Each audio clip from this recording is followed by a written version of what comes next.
Astra Avisask. We meet again, you two. Hi, Catherine.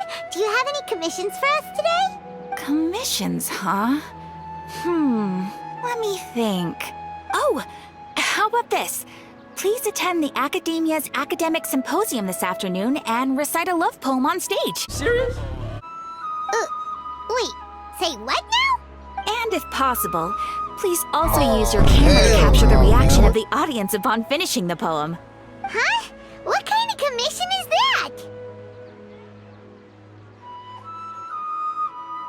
I see.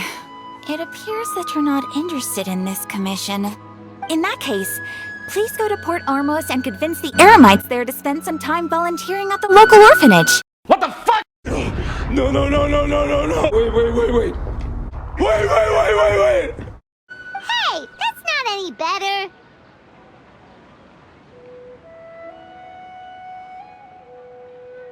I'm sure the mercenaries will have some interesting reactions as well. Paimon's gotta ask. Just who exactly has been submitting these commissions to the Adventurers Guild? Oh, the commissioner? Well, actually, I just wanted to see the two of you in action. Was it so obvious? I was hoping you would actually take one of those commissions. That kind of chance to observe humans doesn't come by often.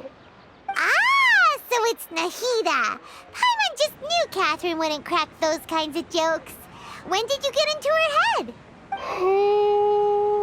From when she said, "Add Oh my Astra God. Avisask?" So it's been you this whole time?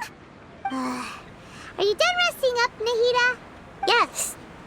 I've been sleeping ever since we parted ways, and I even had a really, really long dream.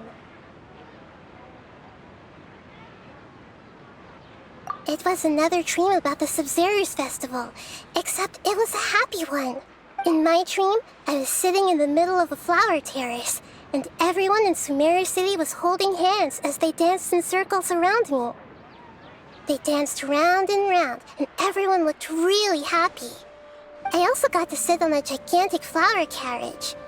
Ferris, the Knight of Flowers, raised me really, really high above the ground, and I was throwing an endless amount of Yalda candies at the children. You know, Nahida, maybe your dream is how the Sub-Zero's festival really should be. It's meant to be a joyous time where everyone gets together to celebrate your birthday. Huh? Wasn't I describing a really happy dream? Why are you both looking at me like that? Wait, could this be an example of the emotion known as pity? No, we aren't pitying you. That would only make everything worse. We just don't want you to feel too sad. By the way, have you had a chance to visit Dunyarzad? How's she doing? The Homianis haven't allowed any visitors after the festival, so we haven't been able to check on her. Yes, I paid her a visit right after I woke up. She was resting at the time. Her condition is stabilized. However, since Elazar is a manifestation of the withering on the human body, we can only cure it by finding a way to take care of Irminsul's own withering. But for the moment, our top focus should still be figuring out what the sages are up to and what they're planning. Right. Who knows what'll happen if they manage to pull off another scheme like the Samsara of the Sub-Zero's festival. So our first priority should be investigating and putting a stop to the sages' activities. As for how we should pull that off, let's discuss it somewhere else. There are too many adventurers around here.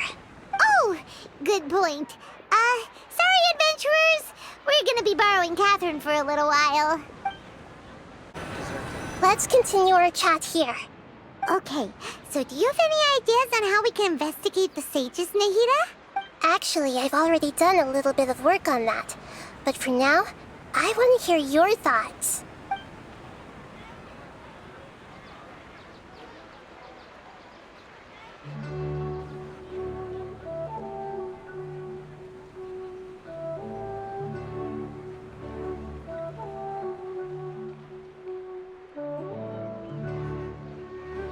I've already tried that, but all the key members of the Academia, Even the core 30 guards intentionally avoid wearing their Akasha terminals. It seems that from the very beginning, they've been guarding against info leaks from the Akasha. Of course, it could also be because they're wary of me. Have you already caught the sage's attention? I'm guessing not yet, but distrusting me would make perfect sense if they've ever paid attention to the urban legends about me. In any case, I probably can't take over their minds directly.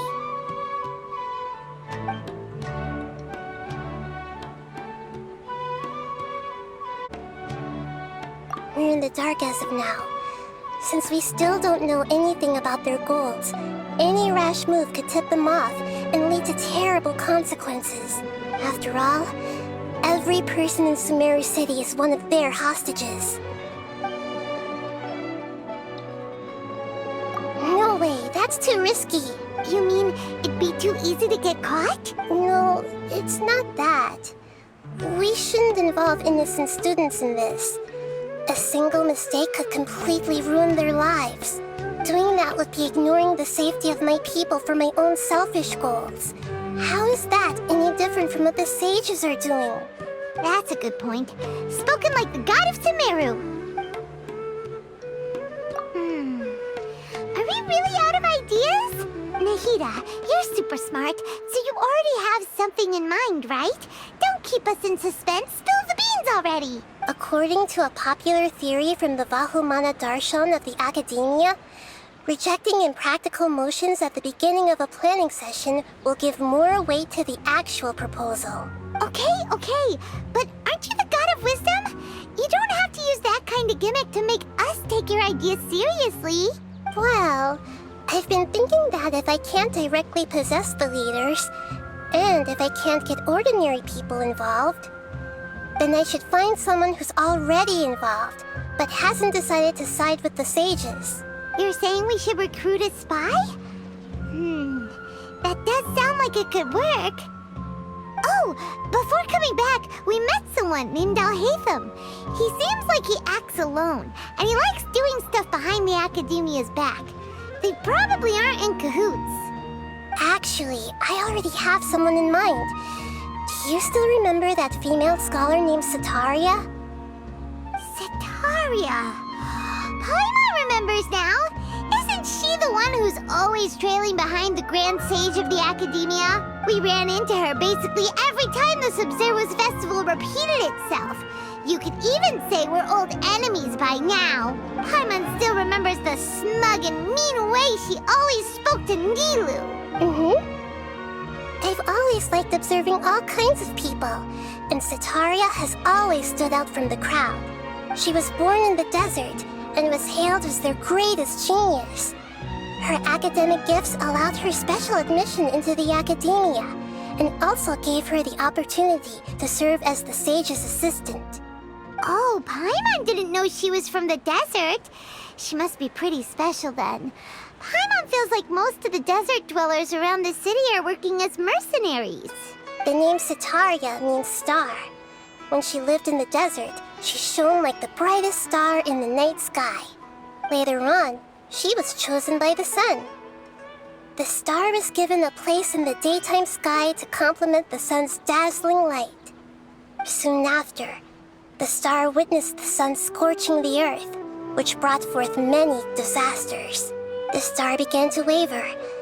Instead of staying beside such a sun, wouldn't it be better to return and light up part of the night sky? But in the end, she couldn't give up the radiance of daytime. To cope with her shame, the star buried her guilt and closed her eyes. From the sound of it, Sataria's just hung up on the research opportunities here. But she doesn't really support the Academia. She still feels guilty about not doing more for the desert, right? She's just running away from her problems. Indeed. When they are presented with complex moral issues, many people will simply plug their ears and go with the flow until the problem can't be fixed anymore. She's suppressing a lot of guilt, but before she realized it, she had already become the sage's accomplice. She can't deny her part in their schemes anymore. Right. We must somehow make her face her problems again. That way, not only can we get useful intel from her, but she can also use it as an opportunity to redeem herself. From my past observations, Sitaria will take a day off from the academia every 10 days to do some shopping in the city. Tomorrow afternoon just happens to be a shopping day for her. That'll be our chance. To prepare, let's go check out some of her favorite spots and have a quick chat with a few of the vendors there. This should be Sitaria's favorite fortune-telling spot. So should we ask the fortune teller about Sitaria?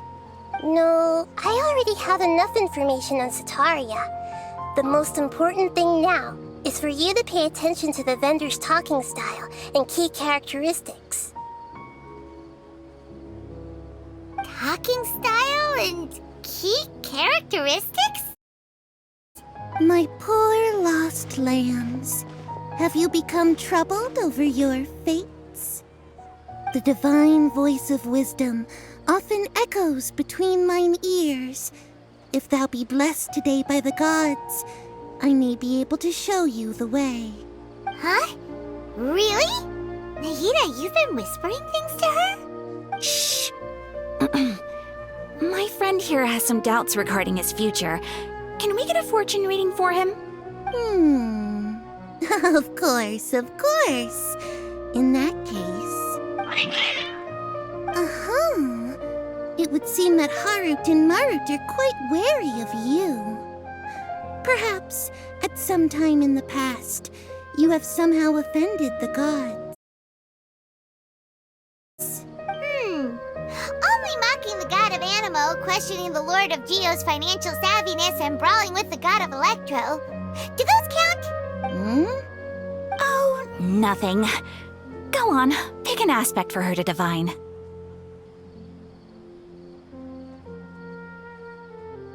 Health prospects, no problem at all.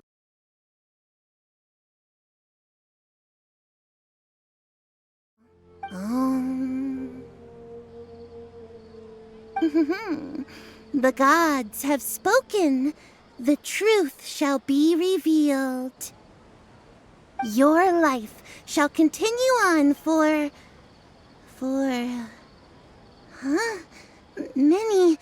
many tens of thousands of years? Impossible. Harut, Marut, did you two spoil my divination? I've never read a fortune so absurd. Actually, Paimon thinks this is probably the most accurate fortune-telling you've ever done. I admit that the orientation of today's celestial matrix is, suboptimal. As such, there will be no charge. Is that so? Well, that can't be helped. If you were to bring some food offerings for Harut and Marut on your next visit, perhaps they could help you reverse the wheels of fate. Later. Speaking of, where did you learn this trade? I suppose you could say it all started with my dad.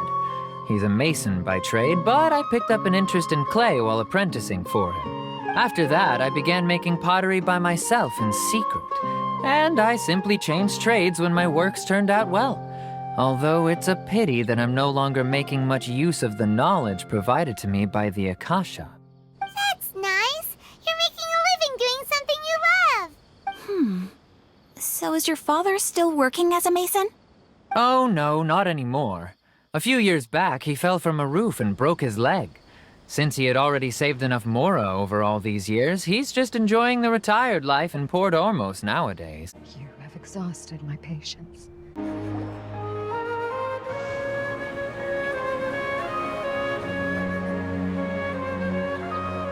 Oh, here she comes. Sataria's here.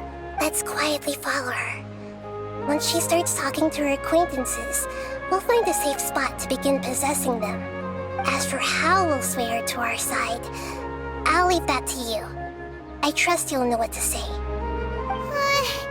Paimon's starting to feel kinda nervous. Okay, let's go. Looks like they've already started talking. Let's find a hiding spot and get started.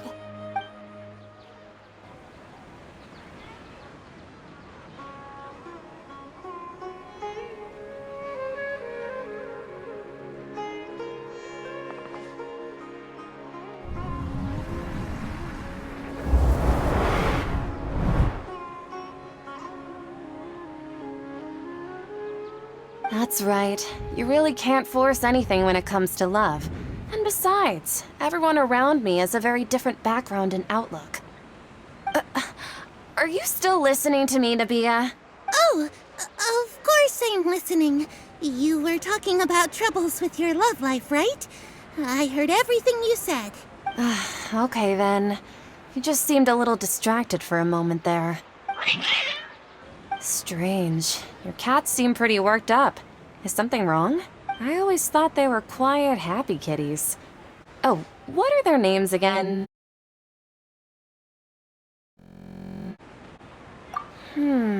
Are you sure? Those aren't ringing a bell for some reason. Well, actually they have many names. Which names I use depends on my mood. Huh, I see. I imagine that must be hard for the kitties, too. So, which fortune do you want me to read for you today? You must have come for another echo of the divine voice of wisdom. I'd like to get another reading on my love prospects, but to be perfectly honest with you, I feel like I've been a real mess recently. A mess? Well, could you do a reading on how long it'll take me to finish my current project at work? I really just want to get it over with. I hear you. No problem at all. The gods will reveal the truth.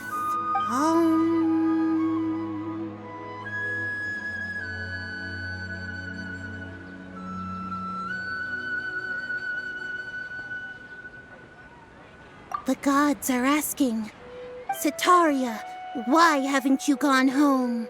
Why haven't I gone home? Do the gods really know everything I've been thinking about? Sitaria, why don't you just go home? It's a demand now instead of a question. The gods seem to be truly upset. I'm sorry. I know I failed the gods. Please pass on my most sincere apologies and ask for their divine forgiveness. And if I may ask, Nabia, is there a specific god who's speaking to you right now?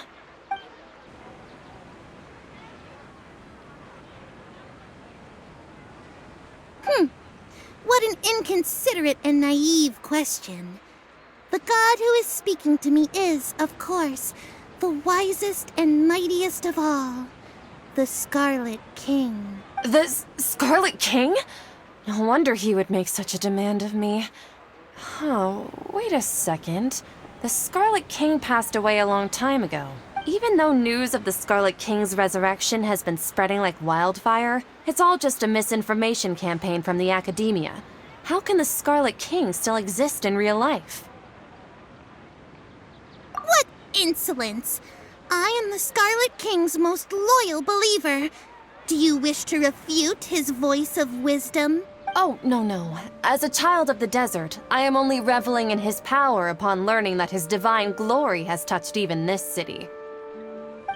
I will think very carefully about his demand of me. I'm sorry. I must go now. Wait!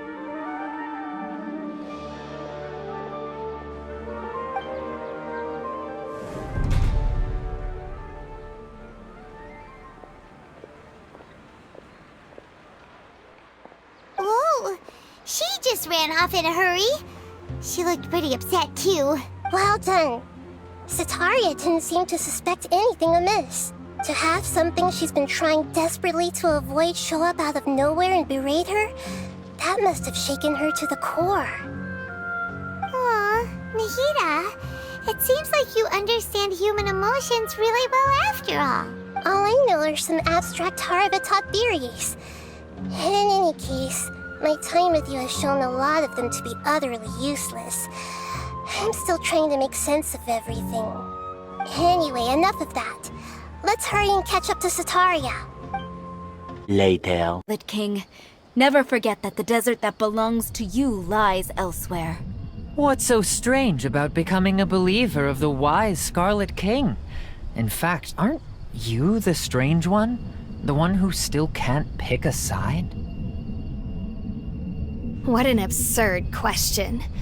You make it sound like I should be ashamed for becoming a believer of the Scarlet King. Sataria, why haven't you gone home?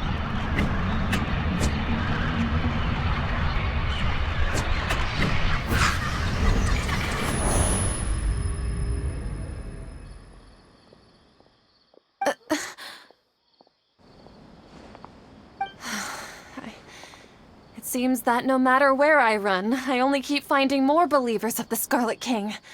I have to say, this is a familiar feeling. I've also been running from my guilt this whole time.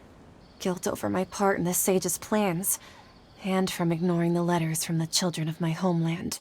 But no matter how much I may try to ignore or get rid of it, my guilt always comes back. The bill comes due. Always. You won't necessarily lose your research opportunities by facing the truth. Besides, did you really want to conduct your research while carrying such heavy feelings of guilt? How do you know me so well? Are you truly just a believer of the Scarlet King? Or are you the god himself? That's not important. The important thing is to pass judgment on the academia and its sages, and to correct their mistakes. If you could provide some assistance in this matter, perhaps it could serve as a form of atonement. I've actually never believed in the gods, but I've always believed in serendipity. Your appearance must be a fated opportunity for me to get out of this wretched situation. Please tell me, what can I do for you? How much do you know about the sage's current activities? I was just one of the designers for the massed dream harvest scheme, which is what happened around the Sumeru festival. But I know very little about the full scope of the overall project. I'd assume that only staff with the highest clearance would have access to those confidential documents. I've just been working to meet the Grand Sage's specified requirements. However, there's something that's been really bothering me. I heard that a scholar who was previously expelled has returned to the city, and even the sages are still quite wary of him.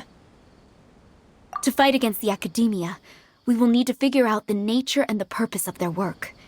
Is there a way for us to get access to the confidential documents you mentioned? It should be possible if we're willing to take some risks. After all, I'm an assistant to the Grand Sage, and I've been working on many tasks outside of the project. One thing, though, I won't be able to transfer the documents to you through the Akasha once I get my hands on them. The sages have always closely monitored all activities within the Akasha. Let me see... let's use the most primitive method. Send someone to pick up the documents tomorrow evening at the Academia entrance. The Academia entrance? Wouldn't that be too conspicuous? Don't worry about that. I assure you, this won't be a trap. I'm only suggesting this location because it'll draw more scrutiny for me to leave the Academia again. It'll be safest for me to distract the guards long enough to hand you the documents. All right, I trust you. So, if I were to successfully complete this task, would it mean I've atoned for my wrongdoings? That'll depend on the judgment of the Dendro Archon. The Dendro Archon. That's right. Her people are the ones we have endangered. As the god of wisdom, she's also the one responsible for judging and guiding the scholars. Maybe it's time for me to find a god to believe in. Just as Nahida predicted, we've managed to bring Sataria to our side! The Traveler's execution was ingenious. He's the one who deserves all the praise. Well, now that we've made plans to meet again tomorrow evening, all we can do is pray for Sataria's mission to go off without a hitch. Pray? But if we're going to pray to the gods, aren't we just praying to you? God of wisdom and guardian of the scholars? No. The truth is the true guardian of scholars. I've always believed that. Anyway, let's meet again tomorrow evening at the Adventurers Guild. Catherine, we're here! Oh, you are the other Catherine, right? That's right. I suppose I'm the other Catherine in your mind. Shh! We're on a secret mission tonight, so we need to protect Catherine's identity. Yep, Paimon's right. we cannot fully rule out the chance that the meetup tonight is just a trap. If something were to happen, my existence may be the only trump card we'll be able to play. After all, the academia should still be unable to confirm the existence of my consciousness in the outside world. Yep, exactly, just what Paimon was thinking. Anyway, enough about that. Let's just make sure to be on our guard. Off? What do you feel is off? It's the middle of the night. Of course it's quiet. You're not getting paranoid, are you? No, I think he's right. It really is a lot quieter than usual. If you look around, there seems to be fewer people on the streets. I'm not sure if this is the case for the entire city, though. Huh. Maybe it's just a coincidence. Maybe Setaria figured out a way to not only distract the guards, but also to get everyone to go to sleep early, just so we... I also can't quite figure out why things feel a little off. But now that we're here, let's go ahead and meet her as we planned. Well, regardless, as long as you're here with us, Paimon feels a little safer.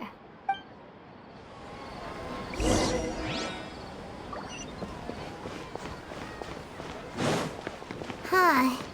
There really aren't many people out right now. Let's hope it'll be this quiet in front of the academia, and that Setaria managed to distract all the guards.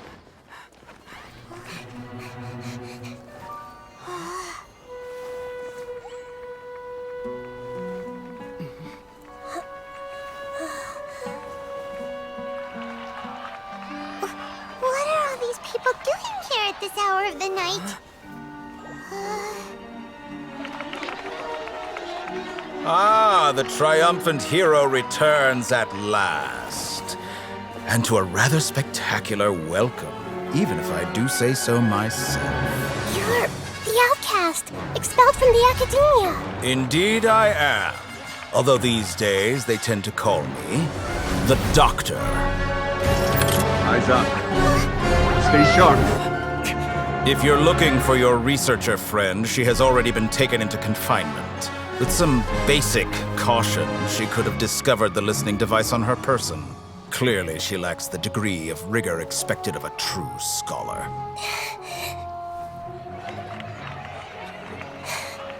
The people of Sumeru City.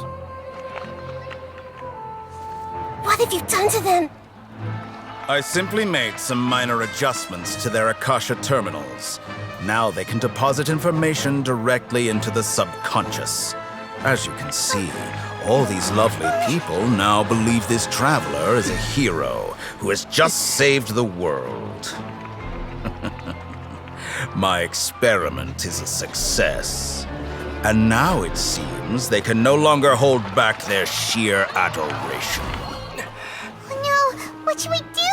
These are all just regular people! Leave now. You need to get out of here. But that guy's a Fatui Harbinger! We can't just leave you here! Nor can I abandon the people of Sumeru!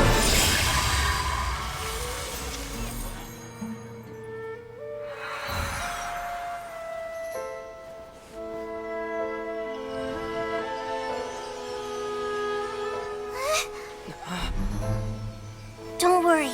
We'll meet again outside of the city.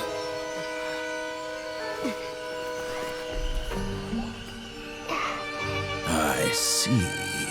You appear to have overridden their mental faculties with your own consciousness.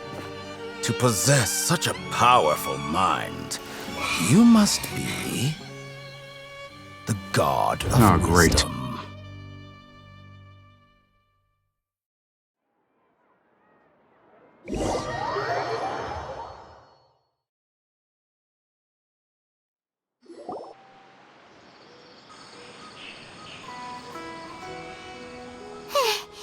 This should be far enough. Whew. Paimon needs to catch her breath first. Is the heater going to be okay? We only made it out because of her.